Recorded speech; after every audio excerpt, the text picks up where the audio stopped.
ni BBC Gahuza Miryango ivugira i Nairobi kuri metero 19:31 ku mirongo ya FM mu biyaga bigari no kuri internet kuri bbcgahuza.com.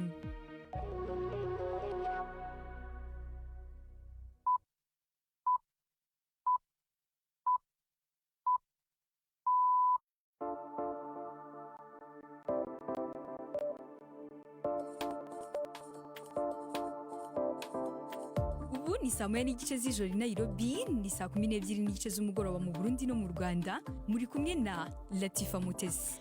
Ibihe byiza abakunzi ba BBC Gahuza Miryango, mbaye ikaze mu makuru yo kuri uyu wa gatanu tariki ya mbere ukwezi kwa gatanu uyu mwaka wa 2026. Izi ni zimwe mu ngingo z'ingenzi amakuru yacagiye kwibandaho kuri uyu mugoroba. Mu Rwanda ababyeyi batuye mu ngenge n'ikoreshwa rya telefoni ku bana batarengeje imyaka 16. Ko byanyobeye nanjye mfite uburenganzira nayimwambura kuko iyo ngiye nkareba ibyo barimo kureba nsanga ari ibibazo. Naho mu Bubiligi inzobere mu by'ubuzima zirahamagarira abanyafrika bahatuye kwitabira igikorwa cyo gutanga amaraso kuko hari abayakenera bakayabura. Bisaba ufata urugendo rw'amasaha atatu miga uwo amaraso, ariko naho haraho nayaronka kuko abayatanga ari bake. Mu yandi makuru, mu mikino mu gikombe cya Afrika cya volleyball cy'amakipe ya mbere iwayo, ikipe imwe yo mu Rwanda izagaragara ku mukino wa nyuma uteganyijwe ejo kwa gatandatu. Ntimucikwe n'andi menshi nabateguriye Gendi Yves Bucyana. Ayo makuru ahagarariwe na Anne-Marie niwe myiza. Mbere yo gutangira amakuru twabateguriye kuri uyu mugoroba ku buryo burambuye, Judas Yohundi Mundu yaduteguriye amakuru agezweho hirya no hino. Ibinyamakuru vya leta muri Iran bivuga ko leta y'ico gihugu yashikirije Pakistan integuro nshasha yafatirwako mu biganiro na leta zunze ubumwe za Amerika. Pakistan isanzwe ari umuhuza hagati y'impande zombi. Ivyo binyamakuru nta yandi makuru arenze ngaho vyatanze. Mu gitondo cyo kuri wa gatanu, umukuru w'urwego rw'ubucamanza muri Iran yavuze ko Tehran yiteguriye ibiganiro ariko ko idashobora kwemera ivyo bategekwa byose hakoreshejwe iterabwoba. Kuwa kabiri, Perezida Trump yatangaje ko atari yashimye umugambi w'ivyari vyashizwe ku meza na Iran. Gushika ubu nta yindi tariki y'ibiganiro irashingwa, mu gihe Perezida Trump yasiguriwe integuro y'ibitero bishasha vya gisirikare. Iyi ni BBC. Ukraine yarashe inyubako n'ibikorwa remezo bijanye n'ibitoro ku kivuko c'Uburusiya giherereye ku kiyaga cirabura mu gisagara ca Tuapse, hakaba hadutse umuriro. Imbere yaho Ukraine yari yagize ibindi bitero nk'ivyo nyene ku bikorwa remezo vy'ibitoro mu bundi burere bituma abanyagihugu bava mu zabo. Uburusiya bwagiriza Ukraine guhungabanya isoko ry'uruhererekane rw'amasoko ntanganguvu. Ni inkuru ya Akriti Thapa mwumva mu rya Syriac muhawe nayo. Ukraine yarongereje murindi w'ibitero ku bikorwa remezo by'Uburusiya bijanye n'amasoko ntanganguvu cane cane ku gisagara kirimwo ibivuko ca Tuapse. Mwijoro ryakeye ibitero vy'amadrone vyaturiye imwe mu nyubakwa zo ku kivuko. Uburusiya bwanyarukanye abajejwe kuzimya barenga 100 kugira bahangane n'umuriro. Imbere yaho ibitero ku ruganda ruhingura ibitoro vyatumye haduka imbeya n'igitero kiraseseka. Ukraine ibona ibikorwa remezo by'Uburusiya bijanye n'amasoko ntanganguvu nk'ibibanza ishobora gutumbereza ko ibitero kubera ku bwayo ari byo Uburusiya bukuramwo amafaranga bukoresha mu ntambara. Uburusiya bwagiza Ukraine guhungabanya isoko ry'amasoko ntanganguvu. Ubushinwa uyu munsi bwakuye amakori ku bidandazwa bivuye mu bihugu byose vya Afrika kiretse Eswatini gusa, igihugu gifitanye imigenderanire na Taiwan. Ubushinwa busanzwe bufata ko ari intara zabwo. Ubushinwa bwari busanzwe budatoza amakori ku bidandazwa bituruka mu bihugu 33 vya Afrika. Kuba bwaguye iyi ngingo ku bindi byose byari bisigaye bisigura ko arico gihugu ca mbere mu bikomeye ku isi gihaye Afrika uburenganzira bwo gushorerayo ibidandazwa itarisha amakori. Leta zunze ubumwe za Amerika zo zitoza ku bidandazwa bituruka muri Afrika amakori agera kuri 10%. Latifa. Urakoze Judas.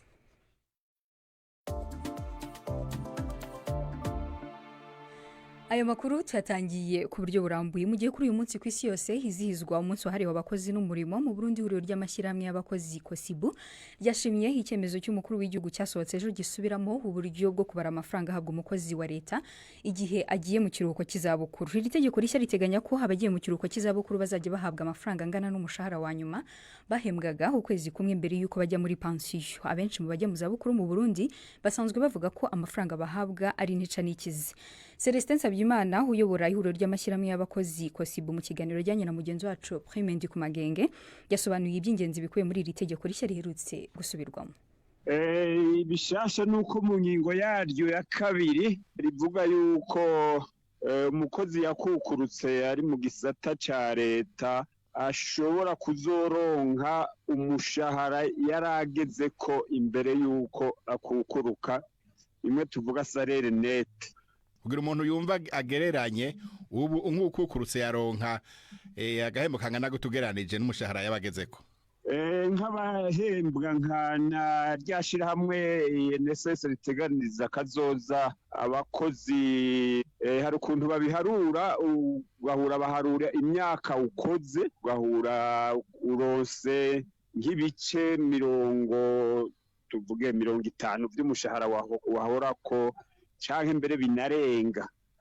Mugabo urumva ingorane yari inahasanzwe nuko aho muri INSS hariho umushahara watangira kwintererano utarenga, bimwe twita mu Gifaransa plafond de cotisation, yari 450, naho wafata umuriyoni wewe utanga intererano y'ivyo 450. Tukiraho nyene none ayo 450 ubu agiye kuduzwa canke azoguma arayo? Ayo twasabye ko yoduzwa, mugabo muri iryo tegeko urumva ntibaba bagifatiye kuri ayo 450, baba bafatiye ku mushahara wa nyuma wafashe imbere y'uko kukuruka. Urumva hari nk'uwafata nk'ibihumbi 800, bazoca bafatira kuri ayo, bazohera ku mwaka w'2020. Ntazoca yaronka ubwo nyene, mugabo muri iyo ngingo ya kabiri bavuga ko azoza yaronka buhoro buhoro gushikashikira ayo yahora afata. Tuvuge rero iryo tegeko mperekeza niyo ryavuga ko mu myaka 2 azoba yayashikiye canke 3, mu myaka 3 azoba ashikiye ayo yahora afata. Ibyo gusubira muri iyo ndinganizo umukuru w'igihugu yabivuze kuva gishika mu mabanga haraheze imyaka 6, ariko n'ubu bikaba bitari bwaje mu ngiro. Ubu icizere cyuko bigiye kuja mu ngiro n'icahe? Ubwa mbere ico no kubara nuko ari intambwe ikomeye kugira n'iryo tegeko ribe ryasinywe, iryo tegeko ryasinywe ejo. Ubu rero icokogwa kandi tuzonabandanya dusaba cokogwa n'ingoga nuko iryo tegeko mperekeza, iyo ngingo mperekeza ari mu sinywa n'umukuru w'igihugu yojaho vuba. Hanyuma naho mutari muvugizi wa INSS, rimwe mu mashirahamwe nyene ategekaniriza abakozi, aya mafaranga ko mbona umukozi ataba yarigeze ayakotiza, INSS iciyavanaye? Hariho mahera ari kuri budget ya leta, ari ku mahera leta ikoresha kira mwaka bashizeko ngo ni miliyari 7, niyo azofasha muri ico gikorwa. None ko mbona abaja mu zabukuru atari abakozi ba leta gusa, kandi abatanga intererano yo gutekanirizwa kuja mu zabukuru atari abakozi ba leta gusa, abo bandi bobo bazoshikirwa ryari canke aho nta vangura umuntu bivuga ko ribarigiyemo? Ijambo ryashikirijwe n'userukira abakozi twashikirije, dusaba nuko abandi bakozi badahembwa na leta nabo nyene mu minsi ya vuba biteko nabo nyene ribatunganiriza nk'uko kw'abandi. Uwo yari Celestin Sabyimana uyobora ihuriro ry'amashyirahamwe y'abakozi mu Burundi kosibu.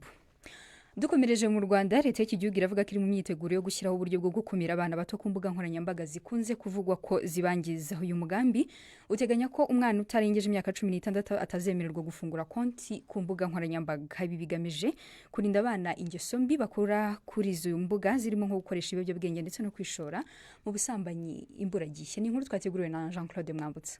Mukamanzi Marciana ni umubyeyi utuye mu murenge wa Nyarusange, ni agace k'icyaro k'umujyi wa Muhanga. Mukamanzi avuga ko afite impungenge z'umuhungu w'imyaka 15 zijyanye n'imikoreshereze ya telefone ngendanwa. Uyu mubyeyi avuga ko uyu mwana amara igihe kinini kuri telefone, haba ku manywa ndetse no mu masaha y'ijoro, kandi ngo ntashira amakenga ibyo abareba. Nanjye mfite uburenganzira nayimwambura, kuko iyo ngiye nkareba ibyo barimo kureba nsanga ari ibibazo.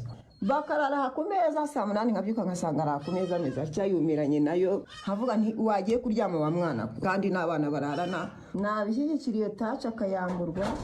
abana bavugwa babarirwa mu bo amategeko atemerera kwifatira ibyemezo. Aha rero niho ababyeyi basabwa kuba maso. Gakwaya Vincent ni umuhanga mu kwandika amakinamico agamije guhindura imyumvire. We n'itsinda bakorana mu kwandika ikinamico Urunana, iki nacyo bagitekerejeho byihariye. Umwana ashobora kuyikoresha ari gukora ubushakashatsi bujyanye n'amasomo yiga, ariko nabikora uri gucunga ureba niba koko ari byarimo. Rimwe na rimwe usanga batekereza ngo umwana wanjye nawe yaraba ari kubona amakuru, nawe hari nabo usanga bishimye, uzi ko umwana wanjye burya aze gufungura telefoni, uzi ko aze kujya kuri YouTube, ntamenye ngo arimo kwegera byabo. Bafite ubwo bumenyi buke ku ngaruka bishobora kugera ku mwana. Twababwiraga kwitonda igihe umwana agiye kwegera telefoni, ibi bintu bitambuka ku masosho media, ugomba gukora ibishoboka byose, yewe ntibagere ku izo mbuga nkoranyambaga kuko ibiriho birabangiza pe. Muri iki gihe imbuga nkoranyambaga zisa n'izitita ku byiciro by'imyaka, niho abana bato bagaragara,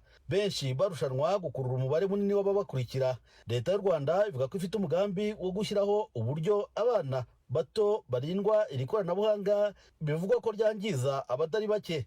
Avugira kuri televiziyo y'igihugu, Minisitiri w'ikoranabuhanga Paola Ingabire yavuze ko leta iri gutegura ingamba zo gukumira abatarengeje imyaka 16 ku mikoreshereze imwe n'imwe y'ibiri ku bikoresho by'ikoranabuhanga nka telefone. Kubikora mu buryo bwiza buri bubafashe kuzamura ireme ry'uburezi, ariko rukanakumira bya bitero byifashishije ikoranabuhanga bisa nkaho bigenda byibasiye abana bacu, bikabituma barangara, bikabituma bajya mu bintu bitari byiza, harimo n'ibiyobyabwenge, harimo no gukora ibintu by'ibikozasoni, cyane cyane usanga babikuye mu byo bagenda babona kuri izi mbuga nkoranyambaga. Dukomeza gushyiraho izindi ngamba zituma tugabanya uburyo abana bacu baba exposed iyo bari kuri murandasi. Hari abavuga ko bigoye gukumira aba bana ku mikoreshereze y'imbuga nkoranyambaga mu gihe ikoranabuhanga ribafasha mu myigire yabo. Minisitiri w'uburezi Joseph Nsengimana nawe yemera ko uburezi budashobora gutandukanywa n'ikoranabuhanga. Ntabwo ari ukurwanya telefone, ntabwo ari ukurwanya ikoranabuhanga,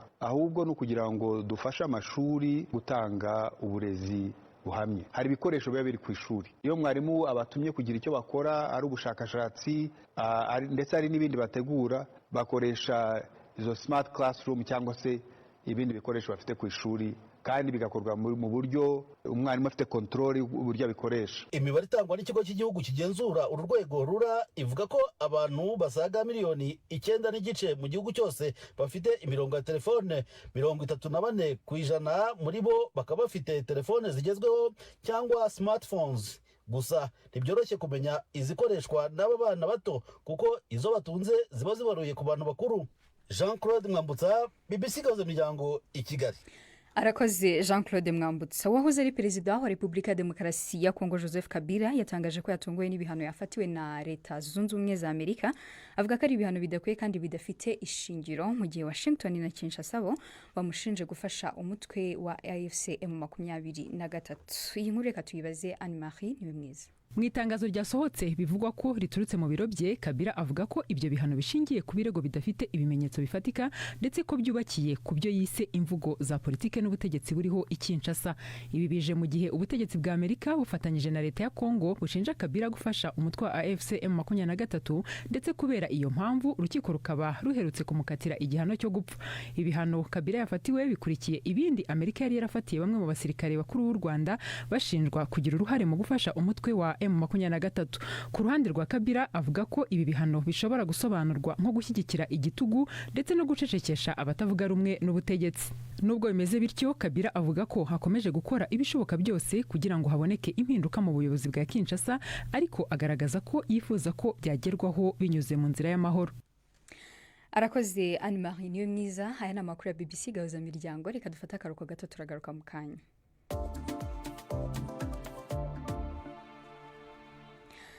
Ikibazo cyo kubona amaraso ku banyafrika bayakeneye kirakomeye ku mugabane w'Uburayi.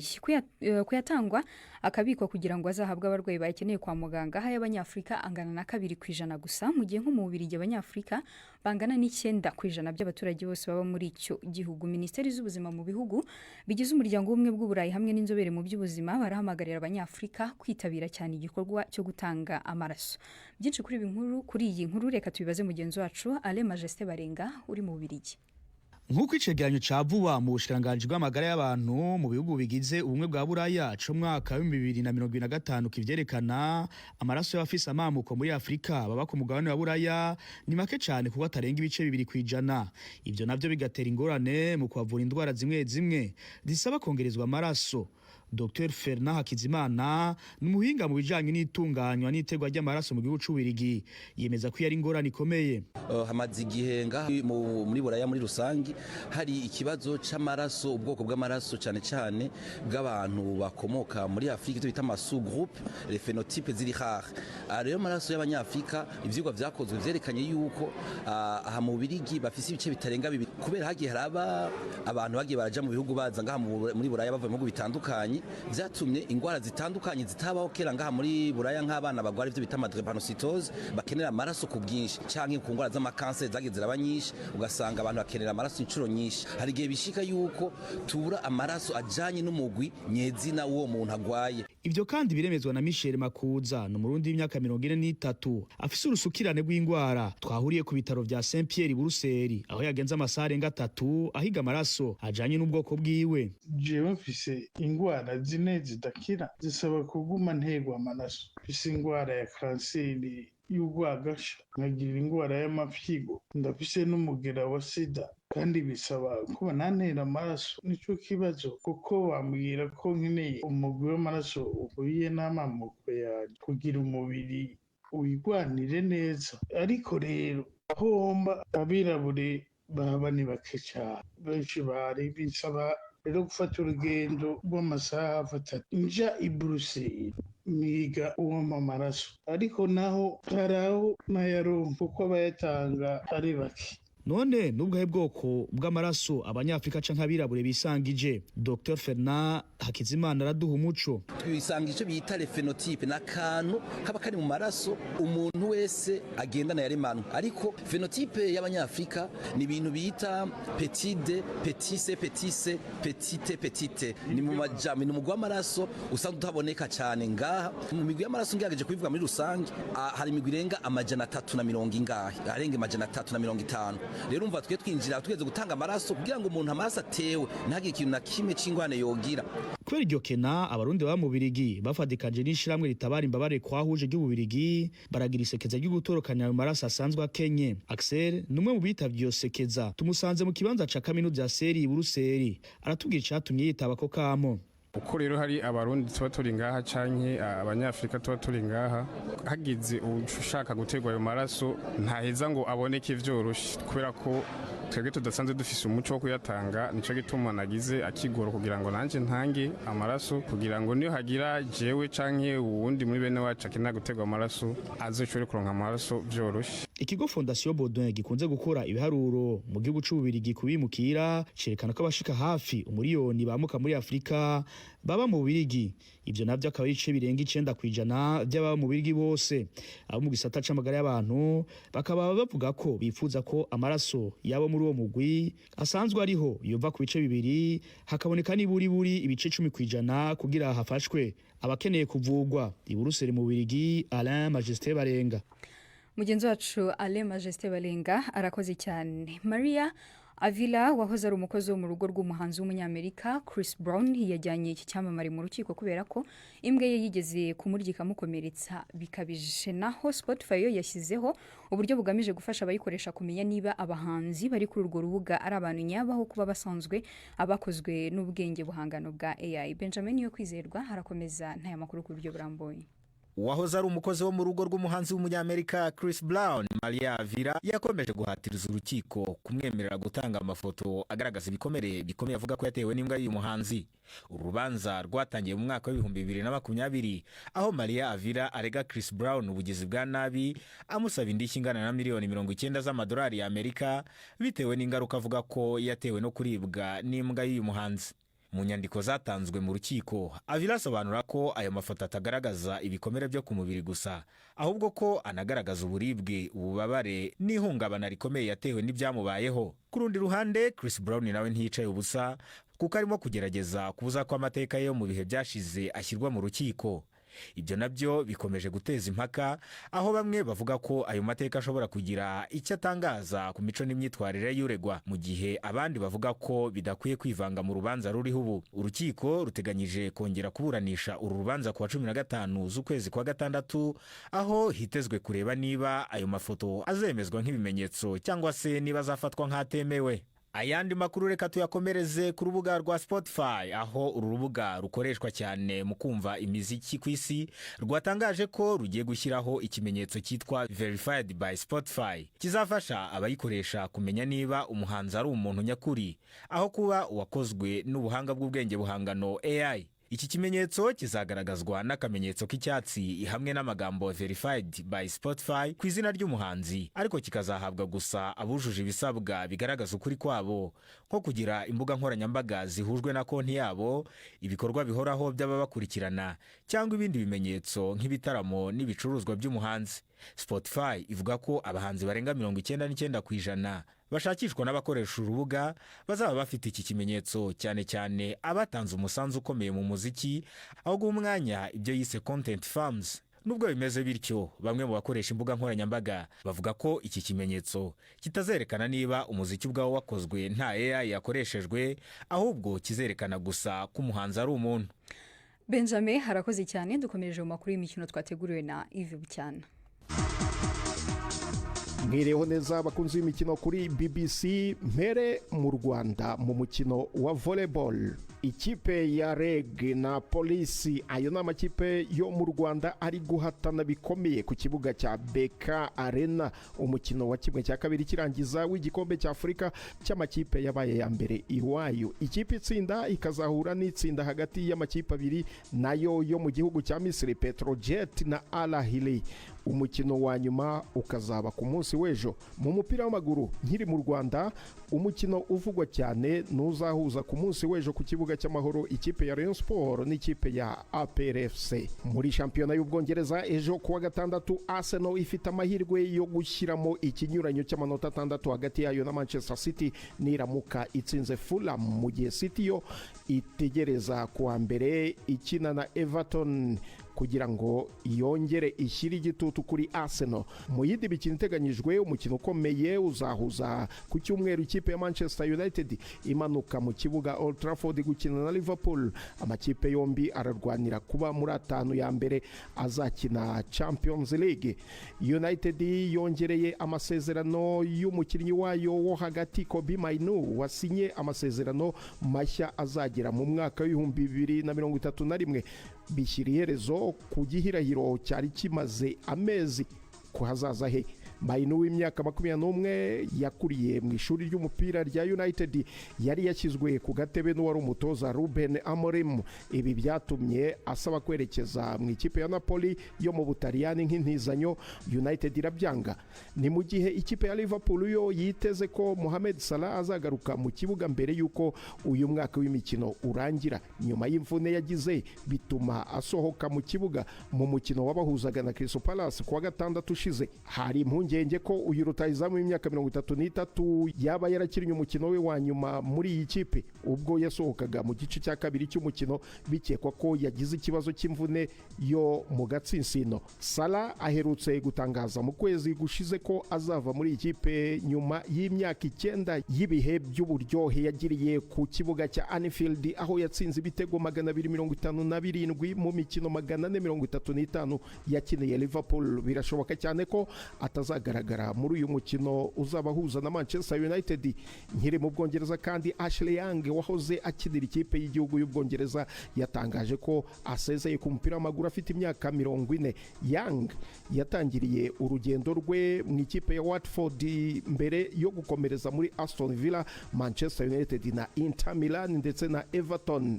Yatangiye akina ku mpande asatira mbere yo guhindura umwanya akaba myugariro wo ku mpande. Arasoreza urugendo rwe mu ikipe ya Ipswich Town yari yagiyemo mu mpeshyi y'umwaka ushize ku masezerano y'umwaka umwe nyuma yo kurekurwa n'ikipe ya Everton. Young yakinnye umukino we wa mbere mu ikipe y'igihugu y'Ubwongereza mu kwezi kwa 11 muri 2007, akaba yarakiniye imikino 39 ashyira mu nshundura ibitego 7. Ayo niyo y'imikino nabateguriye uyu munsi. Gendi Yves Bucyana. BBC gahuza miryango muri Afrika no kwisi yose. Ive Bucyana arakoze cyane mu kiganiro baza muganga twabateguriye kuri uyu mugoroba mugenzi wacu Ivete Kabatesi yagiye kutugezaho igice cya kabiri cy'ikiganiro kigaruka ku kamaro ka insuline mu mubiri wacu. Ni mu kiganiro mugenzi wacu Ivete Kabatesi yagiranye na muganga Jean Bosco Bangamwabo.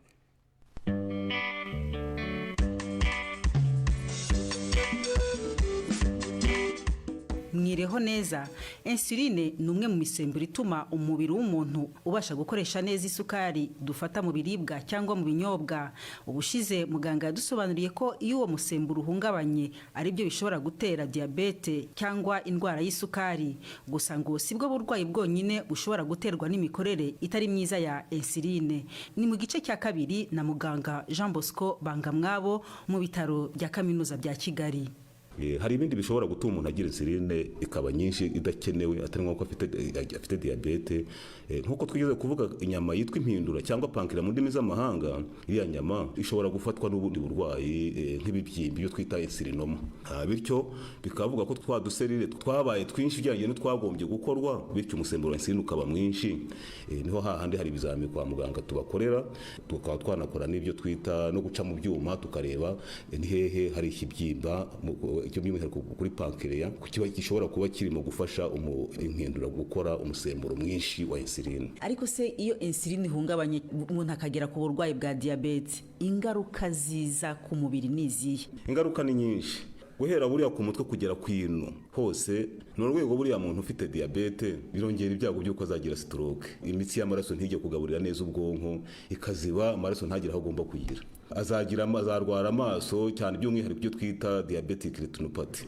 Nibyo nababwira indwara z'umutima nazo nuko. Impyiko buriya abarwayi benshi tugira bakenera ziriya mashini ziyungurura amaraso, impyiko ziri hanze y'umubiri ariko niko twabyita, ibi twita dialyse. Abenshi ubushakashatsi bwagaragaje ko abenshi baba bafite diabete, cyane cyane ko iyo diabete ugize n'ibyago ushiduka n'ibindi zindi zazuririyeho n'umuvuduko iki, noneho bikarushaho kongera ibyago byo kugira ibyo bibazo. Amaguru, umubare utari muto yaje afite igisebe kidakira cyangwa se urugingo runaka nk'ikirenge akaguru karangije gupfa, bagaciye ikirenge cyangwa akaguru cyangwa se biri aho ngaho biraganishaho, nubwo bishobora guterwa n'impamvu nyinshi ariko ku isonga hazamo na diabete. Abo bantu benshi tuba tubafite, babo bikagira ibisebe bidakira kubera yasukari zitari kontrole. Ubwo ntituvuze uburemba ku bagabo, ku bagore nabo byabahungabanya kuri icyo kijyanye n'ibyo twita gutera akabariro, ugasanga wenda bamukoresha imibonano mpuzabitsina atabishaka, ariko umugabo we byanze biba byanze, biba bishobora no kuba n'impamvu z'ubugumba, noneho bitewe n'igihe n'iyo diabete yagufatiye. Kandi twavuze ko nk'iriya diabete yo mu bwoko bwa mbere dusubiye inyuma gato akenshi tuzisanga mu bantu bakiri bato. Bishatse kuvuga ko gukurana n'icyo kintu rero bishobora kubangamira kwibaruka kwawe, ibintu byinshi bigiye bitandukanye. Rero dusoza Dr. mushobora kugira inama abantu ki ku bijyanye n'uyu musemburo wa insuline? Kugira inama twagira abantu nizi tugomba gukangukira cya kintu cyo kuvuga ngo tumenye aho tuhagaze, cyane cyane ku ndwara zitandura. Ariyo mpamvu tugira abantu inama nibura inshuro ebyiri byakabya se rimwe mu mwaka kuba yipimishije indwara zitandura harimo na diabete. Ikindi ukangurira abanyarwanda hari ibintu byinshi tuba tugomba gukora kugira ngo twirinde kugera aho ngaho. Niyo mpamvu tuvuga bya bintu byo gukora siporo kandi zihoraho. Buriya gukora siporo bituma umubiri ushobora gukoresha insuline neza, tukaba twirinze diabete. Isukari umubiri udakeneye ukaba uyibitsa ahantu, iyo ukeneye nayo ikinjira muri twa tunyangingo fatizo kugira ngo uhite ibyazwa ingufu tuyikoreshe. Noneho tukatwika ibinuri, cyane cyane by'umwihariko bari abantu baba baragize ikibazo cyo kugira umubyibuho ukabije, bakora izo siporo bafata indyo iboneye balance diet. Byaba ngombwa bakagana usibye n'abaganga basanzwe nanjye ndimo, bakagana n'ababyigiye bize ibijyanye n'imirire kugira ngo tumenye uko twitwara tutazahura n'iki kibazo, ariko tunahura nacyo tumenye uko tukitwaramo. Ikindi tukirinda n'ibintu bimwe na bimwe nko kunywa inzoga mu buryo bukabije, cyane cyane ko twigeze kuvuga kuri ya mpindura ya pancreas. Buriya bimwe mu bibazo tujya tugira byo kwangiza impindura n'inzoga zikabije, ibyo twita pancreatite yashobora guturuka ku nzoga. Iriya mpindura n'irwara rero kenshi bizarangira wa musemburo wa insuline udashoboye gukorwa neza kubera ahantu twize kuvuga za beta cells zikaba zangiritse. Ugasanga inzoga by'umwihariko ni ikintu abantu baba bagombye kwigengeseramo. Muganga Jean Bosco Bangamwabo. mugenzi wacu Yvette Kabatesi harakoze cyane mu kiganiro yagiranye na Jean Bosco Bangamwabo. Igice cya kabiri cy'ikiganiro kigaruka ku kamaro ka insuline mu mubiri wacu. Twabibutsa ko mushobora kudukurikira ku mbuga nkoranyambaga zacu zitandukanye. Mwari kumwe nanjye Latifa Mutesi naho kwanga bw'ibyuma twari kumwe na Sharon Jeruto. Aya makuru arahagarariwe na Anne Marie Nyumyiza.